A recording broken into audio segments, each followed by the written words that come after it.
नमस्कार, मी माधव सावरगावे आवाज महाराष्ट्राच्या या शोमध्ये तुमचं स्वागत करतोय। छत्रपती संभाजीनगरच्या महानगरपालिका अनुषंगानं आणि त्याचबरोबर राज्यातल्या सगळ्या महानगरपालिकेच्या अनुषंगानं छत्रपती संभाजीनगरमधील तरुणाईचं म्हणणं काय आहे हे जाणून घेण्यासाठी मी देवगिरी इंजिनिअरिंग कॉलेजमध्ये आलोय। ही सकाळ इन ची तरुणाई आहे जी आपली मतं ही लोकांसमोर, मतदारांसमोर, पक्षाच्या नेत्यांसमोर, पक्षांसोबत आणि सोबतच जे या निवडणुकीमध्ये उभे आहेत त्यांच्यासोबत मतं मांडण्याचा प्रयत्न करतील। ही मुलं जी शिक्षण घेत आहेत, शिक्षण घेत असतानाही त्यांनाही असं वाटतं की आमचेही काही प्रश्न आहेत, आम्ही ज्या परिसरात राहतो तिथेही काही प्रश्न आहेत आणि या सगळ्यांसोबतच हे शहर, हा परिसर सुंदर व्हावा, इथं सुविधा उपलब्ध व्हाव्यात असं या सगळ्या तरुणांना वाटतं। आणि म्हणूनच आज आवाज महाराष्ट्राच्या या शोमध्ये याच तरुणाईसोबत आपण बोलणार आहोत। तर सुरुवात करूयात। नाव काय तुझं? आदित्य मस्के पाटील। आदित्य नमस्के। महानगरपालिकेची निवडणूक सुरू झालेली आहे, माहित आहे काय याच्यामध्ये तू इन्व्हॉल्व होतोय? तुला काय दिसतंय? गेल्या आठवड्याभरापासून काही तुझ्यासमोर प्रश्न निर्माण झाले असतील, काय सांगशील या निवडणुकीच्या अनुषंगानं पक्ष, उमेदवार आणि मतदारांना? मी सर्वांना एवढंच सांगतो की आता जे इलेक्शन्स होत आहेत ते आपण फेअरली आपण वोट वगैरे करावं आणि जे काही आपण कचरा वगैरे होतोय निवडणुकांमध्ये, जे प्रचार होतोय, प्रचारने जो कचरा वगैरे वाढला जातोय ते पण आपण कंट्रोलमध्ये करावा। ही फक्त आपली जे इलेक्शनच्या वेळेसचं कॅम्पेनसाठीच फक्त आपण जे सपोर्ट करतोय त्यांना, हे फक्त इलेक्शनच्या वेळेसच नाही तर त्यांचं जोपर्यंत राज्य चालू आहे तोपर्यंत आपण त्यांना सपोर्ट करणं गरजेचं आहे। आणि मेन म्हणजे जे लीडर्स आहेत त्यांनी पण आपल्याला सपोर्ट करणं गरजेचं आहे, फक्त इलेक्शनच्या वेळेसच नाही। आपल्याला सपोर्ट म्हणजे सर्वसामान्य नागरिकांना त्यांच्या गरजा पूर्ण करण्यासाठी त्या कराव्यात असं तुझं म्हणणं आहे का? हो, आपण बघतो की इलेक्शनच्या वेळेस फक्त जे ते आश्वासन देतात ते त्यांनी कंप्लीट करणं गरजेचं आहे। जेव्हा त्यांना आपण एक कुठेतरी ट्रस्ट करून त्यांना वोट देतोय, बरोबर, आपण त्यांचा पॉईंट बघतो की ते डेव्हलपमेंट करणार आहे वगैरे, पण आपण बघतो की नॉर्मल छोट्या छोट्या ज्या गोष्टी आहेत ते पूर्ण त्यांच्या राजकारण जेव्हा ते निवडून येतात तेव्हा ते होत नाहीत, त्या ॲक्च्युली व्हायला पाहिजेत। पण ठीक आहे, आपल्याला प्रोग्रेस होतं, मी असं म्हणत नाही होते। ओपनिंगलाच यांनी महत्त्वाचा मुद्दा मांडलेला आहे की निवडणुकीमध्ये आश्वासनांची खैरात असते पण निवडणुकीनंतर ते पूर्ण होत नाहीत। चला बाबा, तुझं म्हणणं बरोबर आहे, याच्यासारखंच आहे का? हो, आदित्यने जसं सांगितलं आपल्याला की राजकारणी जे लोक असतात ते आश्वासन देतात आणि त्यानंतरला ते 4 ते 5 वर्ष आपल्याला दिसत नाही। ते लोक आश्वासन देऊन असे गायब होऊन जातात जसे ते कधी आपल्याकडे आलेच नाही, त्यांना आपण परत 5 वर्षांनंतरच आठवतो। तर तसं ना होता त्यांनी हे जे लोकांचं राजकारण आहे किंवा जातीपातीचं राजकारण आहे किंवा जे पैशाचं राजकारण आहे ते न करता त्यांनी लोकात राहून, लोकात येऊन त्यांनी त्यांचे प्रश्नाचं जे उत्तर आहे ते त्यांना दिलं पाहिजे किंवा जे त्यांना सॉल्व्ह करून दिलं पाहिजे। बरोबर। मुली पण आहेत, तू बोलशील? सरी ती बोलते। जसं की आपल्या सगळ्यांना माहितीच आहे की आपली इंडियन कंट्री ही डेव्हलपिंग आहे आणि खूप डेव्हलपमेंट झालेली आहे आपल्या कंट्रीमध्ये। आणि माझ्या मते नगरसेवक असा पाहिजे की त्यांनी आपल्या शहरामध्ये रिसोर्सेस आणले पाहिजे। ज्या ठिकाणी रिसोर्सेस आणलेले आहेत पण ते त्यामध्ये अर्धेच कामे सोडलेली आहेत काही ठिकाणी, तर मग ती कामे पूर्ण करायला पाहिजे। बरोबर। तो जो म्हणाला की आश्वासनं देतात, जाहीरनामा निवडणुकीमध्ये प्रकाशित करतात, भाषणांमध्ये सांगतात की हम यूं करेंगे त्यूं करेंगे, त्याचा तुझा अनुभव कसा आहे? तर ते सगळं बोलण्याच्या गोष्टी असतात असं बोलण्याच्या गोष्टी असतात। हो, रिअलमध्ये ते कोणी तसं काही करत नाहीत। हो, असं मला वाटतं। बर, तुला आठवतं का असं काही भाषण केलं आणि रिअल मध्ये ते कधी घडलंच नाही असं काही दिसतंय? तर नाही का? नाही आठवत तर नाही पण मी बघितलेलं आहे असं। ओके ओके, तू बघितलेला आहे। मुली फार शांत विचार करतायत की का आता काय बोलायचं। तुला आठवतं की आश्वासन दिलंय? आत्ता लोकसभा झाली ना वर्षभरापूर्वी, 1.5 वर्षापूर्वी, विधानसभा झाली वर्षभरापूर्वी, त्यावेळेस सांगितलं ना की आम्ही तुमच्या भागामध्ये असं करू तसं करू, काही झालं? हो सर, माझ्यासोबतच घडलेली एक गोष्ट आहे.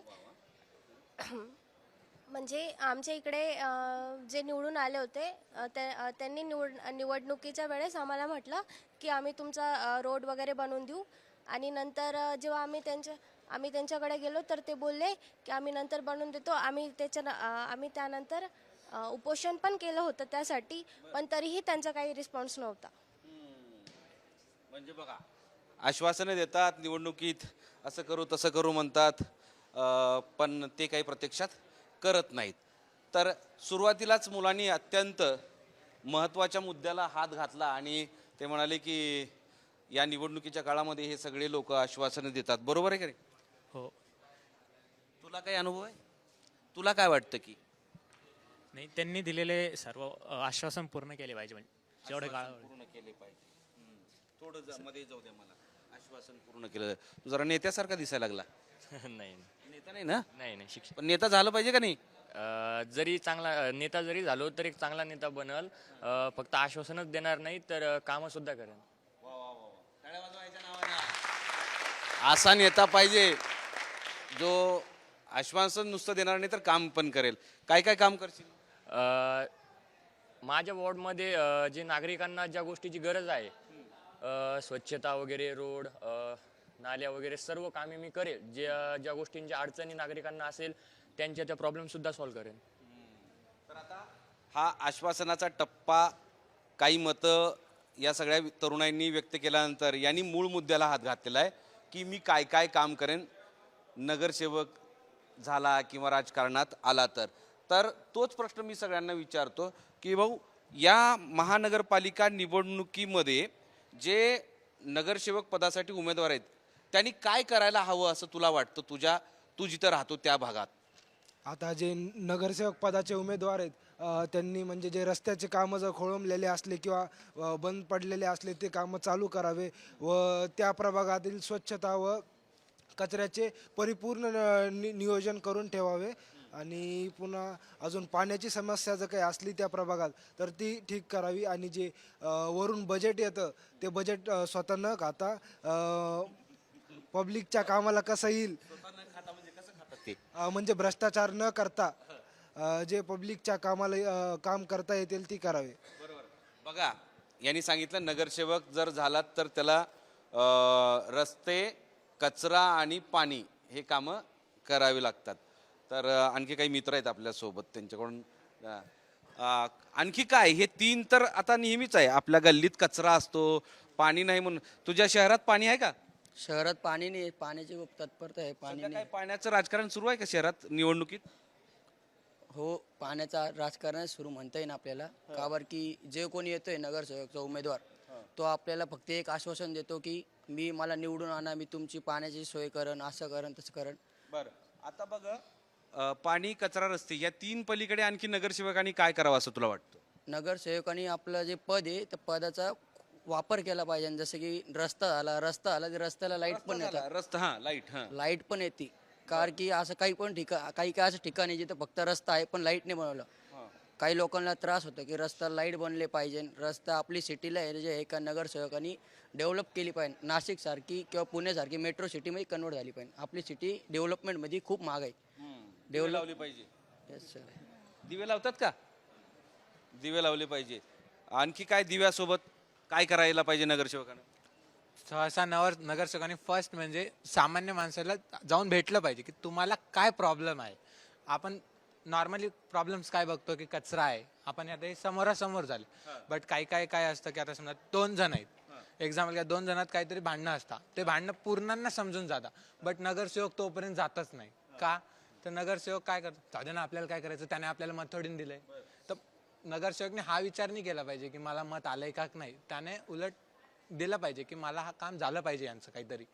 आता जसं काम काय असतं, काहींना आता NA वगैरे असतात बघा प्लॉट्सचे, त्यांना काही कधी अडथळा निर्माण करून ठेवतात की नाही तुमचं काम होत नाही, तुम्ही पैसे द्या. तर तिथे नगरसेवकांनी हे दिलं पाहिजे की तुम्ही का काम करत नाहीये. जसं आता समजा काय असतं, कलेक्टर ऑफिस आहे किंवा जिल्हा परिषद असता, तिथं आपल्याला काही फाईल्ससाठी पैसे द्यावं लागतात की नाही बाबा माझी फाईल्स द्या.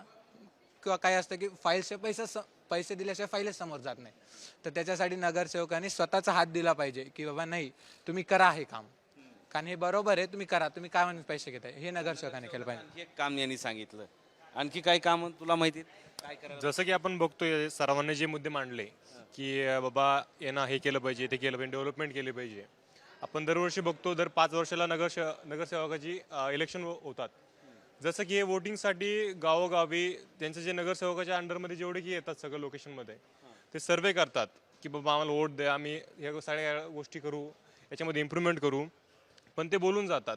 त्याच्यानंतर जेव्हा ते निवडून येतात, जसं सर्वजण म्हणताय की बाबा त्यांना ते केलं नाही, पण आम्ही तुमच्यासाठी ते करू, तुम्ही आम्हाला मत द्या. पण त्या गोष्टीवरती ते तेवढ्या वेळात बोलतात ते, आणि त्याच्यानंतर आश्वासन झालं. आणखी काय काय करायला पाहिजे या मुद्द्यावर आलोय आपण. आणखी काय काय म्हणजे रस्ते झाले, पाणी झालं, या सगळ्या गोष्टी झाल्या.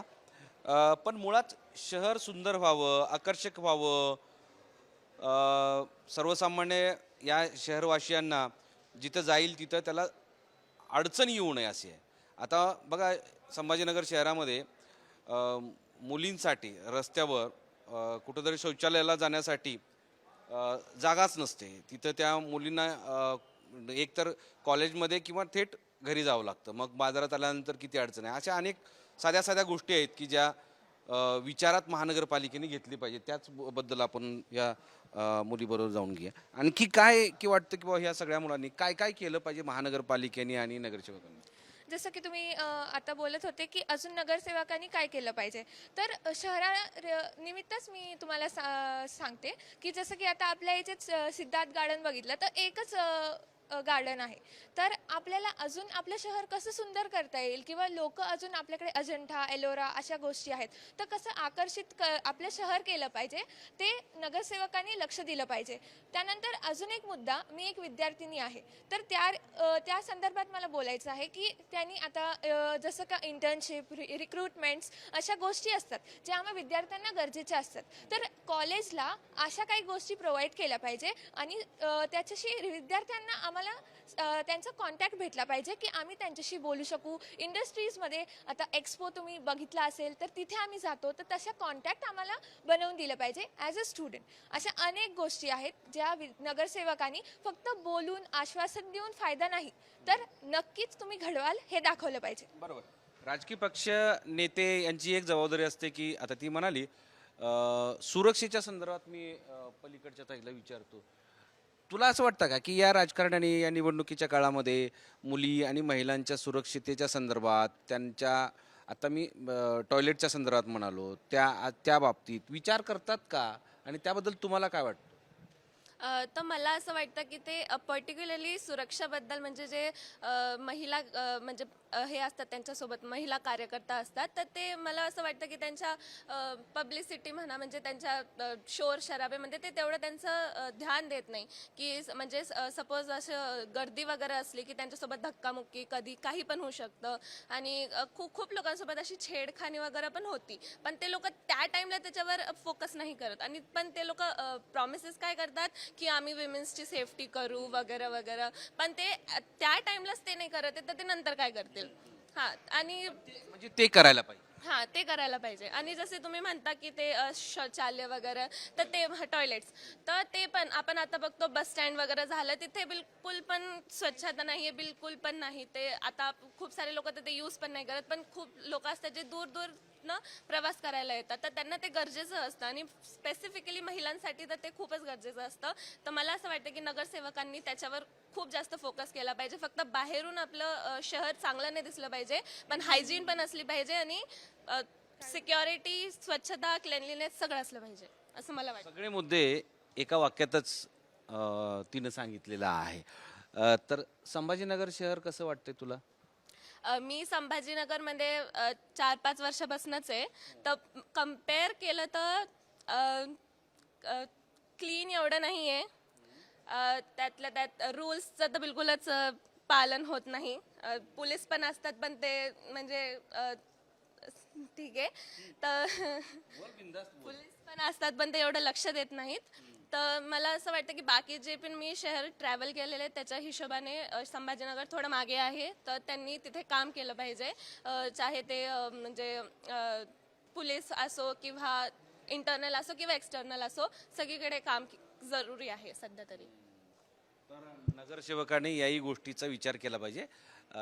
नगरसेवक म्हणजे हा कुठला तरी पार्टीचा एक व्यक्ती असतो जो निवडून मतदाराने दिलेला असतो आणि त्याच्याकडून बऱ्याच अपेक्षा असतात आणि हे सगळं करताना त्याची सत्ता महानगरपालिकेमध्ये त्याचा महापौर असतो आणि तो महापौर किंवा ती जी सगळी प्रशासकीय व्यवस्था असते त्याचं ऐकत असते, असा तो सगळा हे असतो आणि म्हणून अपेक्षा असते की या सगळ्या समस्या सोडवल्या पाहिजे. तर ती आत्ता बोलताना तू काय तर मान हलवत होती किंवा हे असं म्हणजे या शहरात या शहरामध्ये तू राहताना तुला काय काय समस्या जाणवतात आणि त्या केल्या पाहिजे. पहिली तरी आपल्याला सगळे स्वच्छतावरती खूप जास्त ध्यान देण्याची गरज आहे, कारण की रस्त्याच्या साईडला खूप कचरा दिसतो वगैरे, तर जास्त काम नाही होत त्याच्यावरती. आणि सेकंडली की इथले लोक खूप जास्त स्पीडनी गाडी चालवतात, ओव्हर स्पीडिंग खूप असते इथे चालतं. गाडी स्लो करायची तर अजून जास्त फास्ट करून जाते गाडी, कोणी रस्ता क्रॉस करत असेल तर. त्यावरून हेल्प पण नाही करत एकमेकांची, की कोणी जर वृद्ध वगैरे असेल तर त्यांचा रस्ता क्रॉस करायला आपण हेल्प करायला पाहिजे वगैरे. केअरिंग नाही आणि त्यामुळं या सगळ्या तरुणांना असं वाटतं की हे सगळे मुद्दे घेतलेले पाहिजेत. आता सगळ्यांना एक प्रश्न विचारतो की छत्रपती संभाजीनगर महानगरपालिकेच्या अनुषंगानं सगळ्या राजकीय पक्षांनी कोणते मुद्दे या निवडणुकीमध्ये मतदारांच्या समोर मांडावेत आणि ते करण्याचा प्रयत्न निवडून आल्यानंतर करावा असं तुम्हाला वाटतं? ते सुरुवात करतो इथून. ते काय सांगशील? सगळ्यात महत्त्वपूर्ण जे योजना राबवले चालले सरकारकडनं, ते बरोबरपैकी आपल्या वॉर्डमध्ये होत आहे की नाही ते चेक करणं. त्याच्यानंतर सर्वात मोठा मुद्दा जो आहे की नशामुक्ती करणं. संभाजीनगरमध्ये सध्याची स्थिती अशी आहे की सर्वजण अलिप्त अशा पदार्थाचे व्यसन करू लागलेत. तर मग त्याचा आपण सर्वात महत्त्वपूर्ण त्याचं सगळ्या वॉर्डमध्ये हे व्हायला पाहिजे, त्याचे काम व्हायला पाहिजे की नशामुक्ती व्हायला पाहिजे सगळ्या वॉर्डमध्ये. अच्छा, नशामुक्त झालं पाहिजे असं तू म्हणतो. तुला काय वाटतं? मला वाटतं की नशामुक्त खरंच होणं गरजेचं आहे. आणखी कुठले मुद्दे या निवडणुकीमध्ये पक्षाच्या नेत्यांनी उमेदवारांनी तुमच्या समोर म्हणजे मतदारांच्या समोर आणाव्यात आणि निवडणुकीत निवडून आल्यानंतर त्या पूर्ण कराव्यात? ते म्हणजे ज्या माणसाच्या ज्या मूलभूत गरजा आहेत त्या निभावल्या पाहिजे. मूलभूत गरजांवरच सध्या सुरू आहे, म्हणजे रस्ते, पाणी, कचरा. सर असं म्हणायला गेलं की सगळेच मुद्दे मांडतात की रस्ता, पाणी आणि कचरा ते होत आहे, पण आपण बाकीच्या विषयावर पण लक्ष दिलं पाहिजे. जसं की इलेक्ट्रिसिटी कधी येते कधी जाते, कधी कधी महिलांच्या सुरक्षेचा पण प्रश्न येतो की रात्री ते उशिरापर्यंत राहू शकत नाही बाहेर. आणि जर नगरसेवकांना किंवा पक्षातल्या माणसांना जर मुद्दा मांडायचा असेल किंवा की आम्ही असं करू, IT पार्क बनवू किंवा असं डेव्हलपमेंट करू, तर त्यांनी ते करून पण दाखवले पाहिजे. नुसतं बोलून काही होत नसतं. IT पार्क केलं पाहिजे, इलेक्ट्रिसिटी दिवे लावले पाहिजे. तुझं काय म्हणणं आहे? काय या निवडणुकीत विषय असावे? आत्तापर्यंत जे मुलांनी सांगितले ते एक मूलभूत गरजा होत्याच, पण सगळ्यात महत्त्वाचा मुद्दा म्हणजे एज्युकेशन. सध्या एज्युकेशनमध्ये एक चांगल्या प्रकारे चालू आहे छत्रपती संभाजीनगरमध्ये, पण एज्युकेशन सोबतच अनएम्प्लॉयमेंट हे पण सगळ्यात जास्त वाढ होत आहे सध्या. तर अनएम्प्लॉयमेंटसाठी काहीतरी काम जेणेकरून इथून पुढे झालं पाहिजे. आणि जे काही प्रोफेशनल लोक आहेत त्यांनी पण असं एज्युकेशनकडे असं एक फॉर्मॅलिटी न बघता एज्युकेशन एक असे इन फ्युचरिस्टिक गरज आहे असं सगळ्यांना वाटलं पाहिजे. म्हणून ते मुद्दे निवडणुकीमध्ये आणले पाहिजे. ओके, हे झालं छत्रपती संभाजीनगर महानगरपालिकेच्या अनुषंगाने या सगळ्या मुलांचं काय म्हणणं आहे. आता सगळ्यात महत्त्वाचं म्हणजे की सध्या प्रत्येक पक्ष हा नेमकं कुणाचा आहे, त्याचा विचार काय आहे, कोण कुणाबरोबर आहे हे मात्र कळायला तयार नाही. बरोबर आहे? खरं आहे का? कन्फ्युजन झाले? कन्फ्युजन ना? कोण कुणाबरोबर, वर कोण कुणाबरोबर आहे, खाली कुणाबरोबर आहे का? हां, तर आता त्या संदर्भात या सगळ्या तरुणांना काय वाटतं की खरंच पक्षामध्ये विचार राहिलेला आहे का? काय तुझ्या इकडे कोण कुणाच्या विरोधात आहे, काही माहिती आहे का तुला? No sir. नो म्हणतो. तुला माहिती आहे का? हो. काय इथं काय आमच्या वॉर्डमध्ये सर म्हणजे पतंग आहे, शिवसेना आहे आणि आपलं अपक्ष पण आहे सर. ते आपल्या यामध्ये भांडणं चालू आहे सर त्यांचीच की पतंग म्हणतो मी तुम्हाला ड्रेनेज लाईन करून देईन. शिवसेना शिवसेना तुला माहिती आहे का कोण? माधव सर, मला क्वेश्चन तुम्हाला हे करायचं आहे की आता डेव्हलपमेंट एक दिवसात होईल का? तुम्हाला मी क्वेश्चन विचारतो, डेव्हलपमेंट एक दिवसात होईल? नाही होत. 2 दिवसात होईल का? नाही होत. तर आपली महानगर निवडपालिका जे काही इलेक्शन आहे ते 5 वर्षात येत आहे, ठीक आहे. तर असा कोणता मतदार आहे की जो 2.5 वर्षात आणि 1 वर्षात जे 6-6 महिने काही व्हिजिट केला का तो कोणत्या गावाला?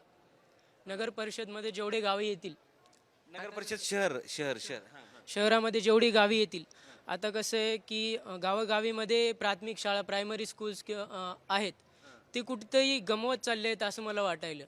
कारण की प्रायव्हेट स्कूल ठीक आहेत, प्रायव्हेट स्कूल वाढायलेत, फीस वाढायली, आणि जे गोरगरीब माणसं आहेत त्यांचे शिक्षणासाठी काय करायचं, ते काय पॉईंट निवडून येतील का, त्याचा काय विकास होईल का, हे बघायला पाहिजे.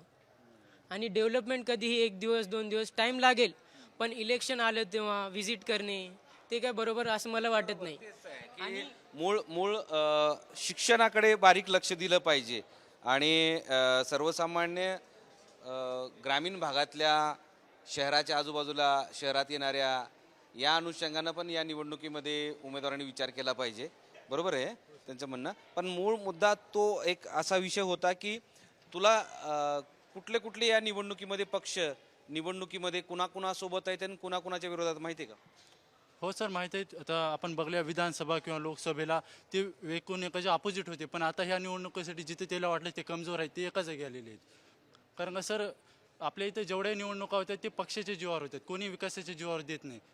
कोणी म्हणलं म्हणजे मी विकासावर काम करतो त्याला अपक्ष होतो. कुणाला मतदान करायचं असं कन्फ्युजन आहे वाटतं तुला मतदार म्हणून?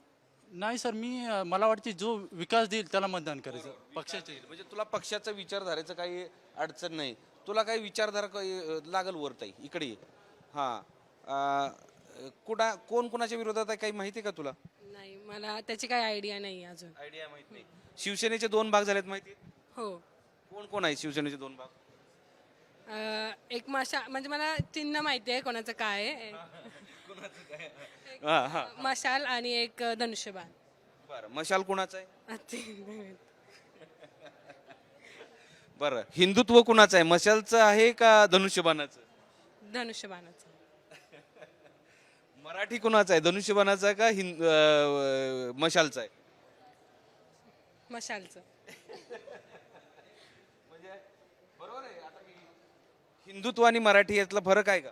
नाही, हा म्हणजे दोन्ही सेमच आहे. तू अभ्यासात जास्त वेळ देते, तुला राजकारणाचा फारसा हे दिसत नाही. बरोबर आहे. आणखी काही मुलींना विचारूयात.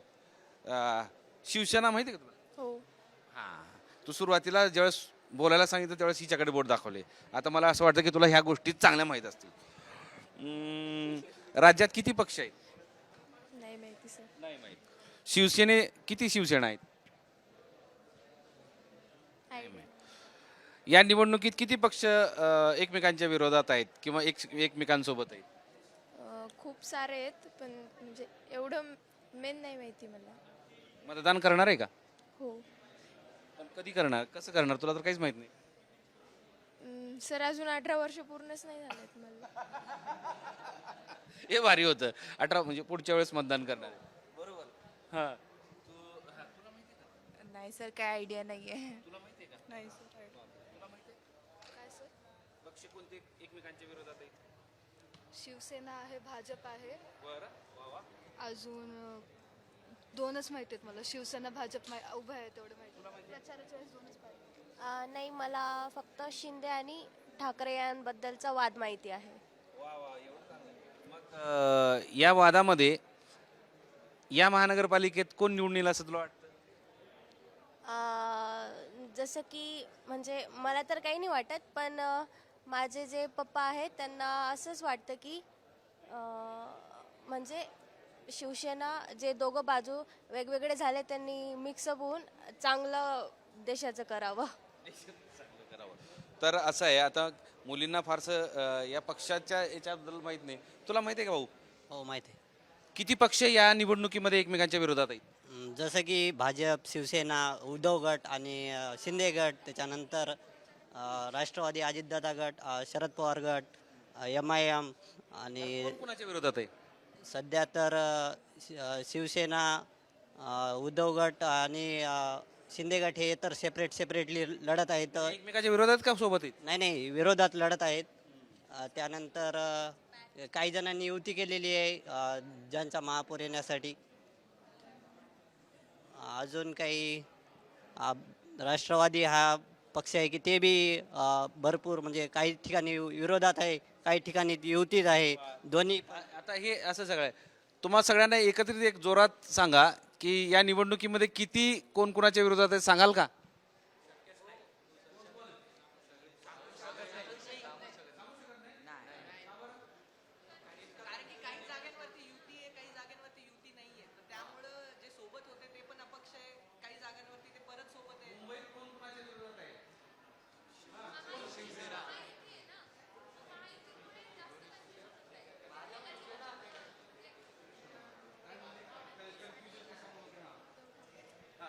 आता आपण जेव्हा न्यूज चॅनल बघतो तर तेव्हा महायुती आपल्याला दिसते. महायुती म्हणजे कोण? कमळ, त्यानंतर आपले शिवसेना म्हणजे धनुष्यबाण आणि घड्याळ. तर असे तीनही चिन्हांमुळे काही जागांवर हे महायुती एकत्र आहे आणि मग काही जागांवर ते सेपरेट आहे. तर त्यामुळे कन्फ्युजन जास्त वाढत आहे. महाराष्ट्रातलं हे झालेलं राजकारण, असं होत असलं राजकारण तुला पटतं का? विचार संपलेले आहेत असं तुम्हाला वाटतं का? खरं सांगायचं तर एक काळ होता जेव्हा माझे वडील म्हणतात बाळासाहेबांचं राज्य होतं, तेव्हा त्याची विचारधारा वेगळी होती. त्यांचा एक रुतबा होता, तेव्हा सगळं राजकारण वेगळं होतं आणि आजचं राजकारण करप्शन किंवा आपण काय म्हणू सगळा गोंधळ झालेला आहे. त्यामुळे खूप आणि त्यामुळेच जी शिवसेना पण आता त्याचे 2 विभाग झालेत, जसं की मशाल आणि धनुष्यबाण. खरी शिवसेना बाळासाहेबांचीच होती आणि बाळासाहेबांचीच राहील.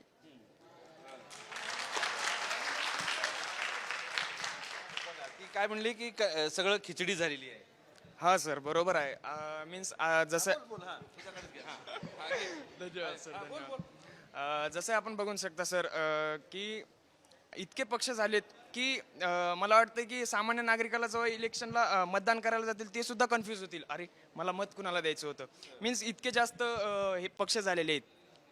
आणि जसे यांनी सांगितलं की की इतके जास्त खूपच मीन्स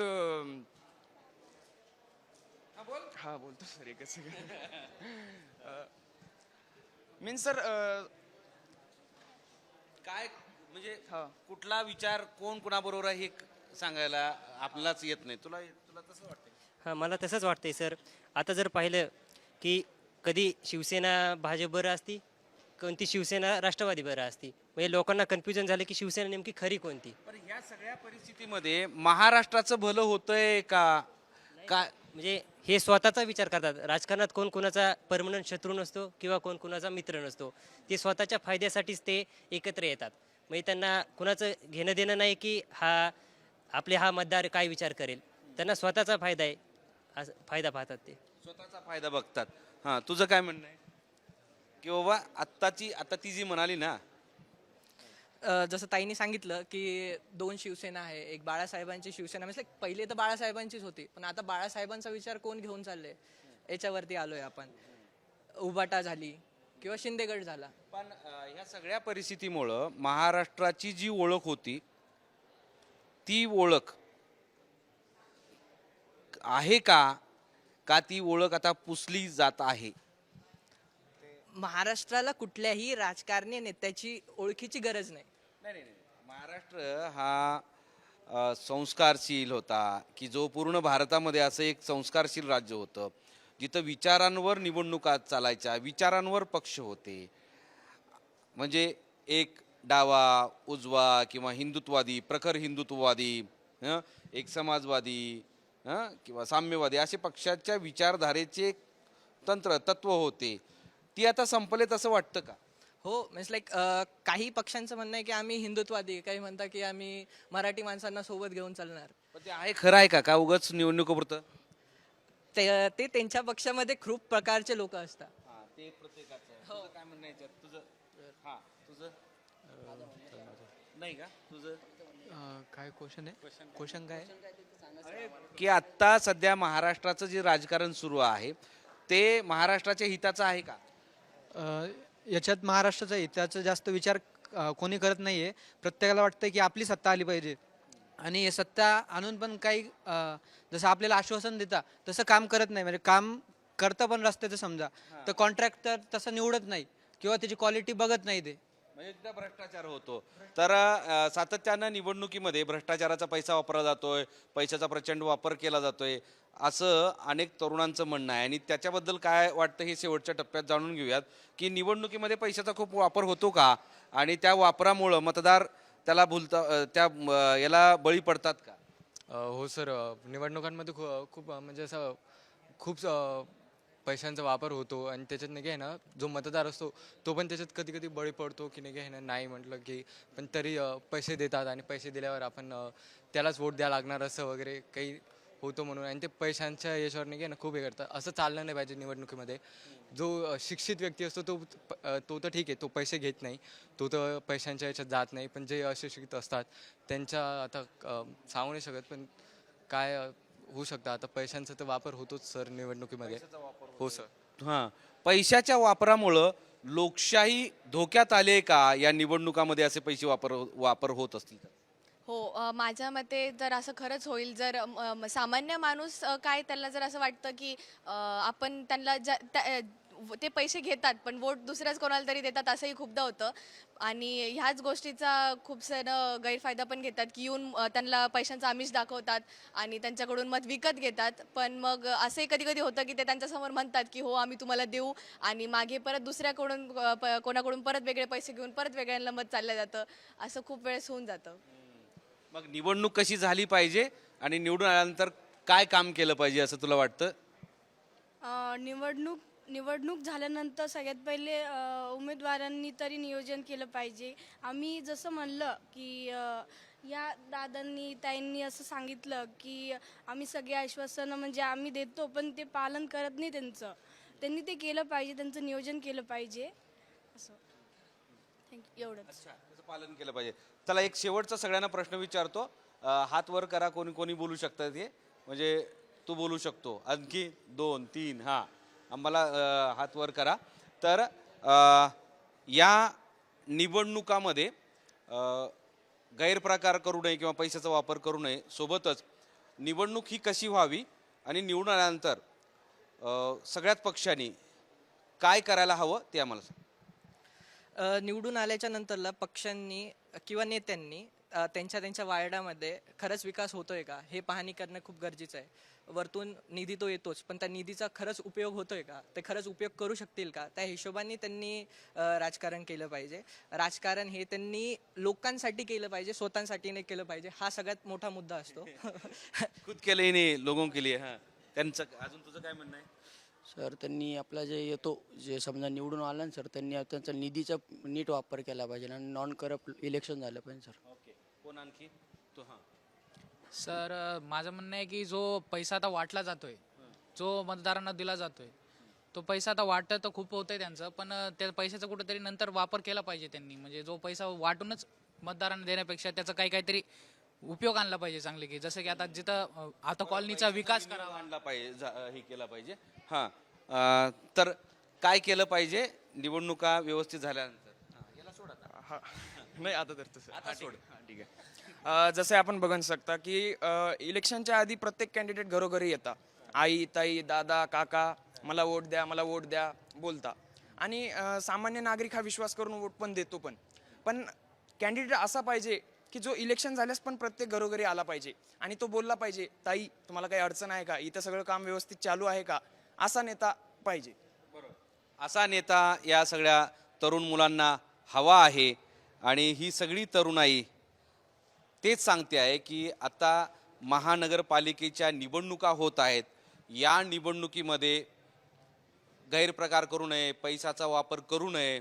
इतकंच नाही तर ज्या तुम्ही आश्वासनांचा पाऊस पाडता, घोषणा देता, त्याची पूर्तता निवडणुकीच्या नंतर केली पाहिजे. निवडून आल्यानंतर तुम्ही सर्वसामान्य लोकांचे प्रश्न सोडवले पाहिजे असं या तरुणाईला वाटतं. आणि त्यामुळंच आज छत्रपती संभाजीनगरच्या देवगिरी इंजिनिअरिंग कॉलेजमधली ही इंची तरुणाई आवाज मोठ्यानं सांगते की या निवडणुका लोकशाहीसारख्या झाल्या पाहिजे, लोकशाही बळकट करणाऱ्या झाल्या पाहिजे आणि सोबतच लोकशाहीमध्ये सर्वसामान्य माणसाचे प्रश्न सोडवण्याचा प्राधान्यक्रम या सगळ्या निवडून आलेल्या नगरसेवकांनी, महापौरांनी आणि पक्षांनी काम केलं पाहिजे असं सगळ्यांचं म्हणणं आहे. आज आपण इथेच थांबूयात. मोहम्मद इरफानचा माधव सावरगावे, साम TV, छत्रपती संभाजीनगर.